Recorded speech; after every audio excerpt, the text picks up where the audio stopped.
अस्सलाम वालेकुम। SM news के साथ मैं हूं इश्तियाक अली। खबरों का सिलसिला बढ़ाते हुए खबर शामिल करते हैं गुजरांवाला से। पेट्रोल की कीमत में एक बार फिर से होशरबार इजाफा। पेट्रोल की नई कीमत में अवाम फट पड़ी। पेट्रोल 26 रुपये 2 पैसे इजाफा कर दिया गया। इसी पर मजीद बता रहे हैं गुजरांवाला से रफाकत अली। जी रफाकत, बताइएगा क्या तफसीलात हैं आपके पास।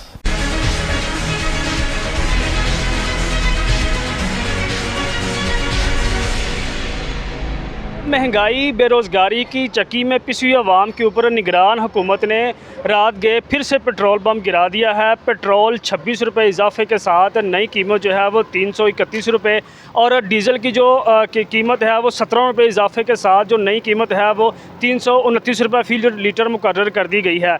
माड़ा बंदा पिस गया महंगाई दे विच। सिर्फ तेल ही पूरा कर रहे हैं, और की पूरा करना है, सिर्फ तेल ही पूरा कर रहे हैं।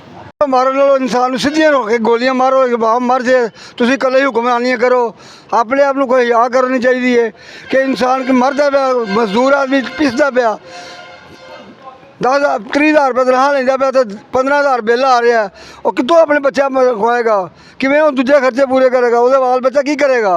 ये अपने आप ध्यान करना चाहिए हुकूमत नूं, निगरान हुकूमत नूं भी। सानू चुक लवे आवाम नूं, ਇਹ ਸਾਰਿਆਂ ਨੂੰ ਗਰਕ ਕਰ ਦਿਓ, ਸਮੁੰਦਰ ਦੋਸ ਕਰ ਦਿਓ ਸਾਰੀਆਂ ਪਾਰਟੀਆਂ ਨੂੰ। ਇਹ ਕੋਈ ਵੀ ਪਾਰਟੀ ਇਸ ਮੁਲਕ 'ਚ ਰਹਿਣ ਦੇ ਕਾਬਲ ਕੋਈ ਨਹੀਂ। कहना कि ना शर्म आनी ना किसी ਨੂੰ आनी है, ना आवाम ने बाहर निकलना, और कोई गल नहीं है। जो दिल किया उदों पेट्रोल वधा देना बस, इस तो इलावा होर इन्हां कोई हल नहीं है। आप तो सारे जाके लंदन च बैठे ने, बहुत परेशान किया, लिहाजा ये गौर की जाए। लिहाजा बहुत परेशान अवाम है, बहुत गरीब जड़ा ना बहुत पीछे जा रहा है। गरीब तो बहुत जुल्म कर रही है हुकूमत साडी।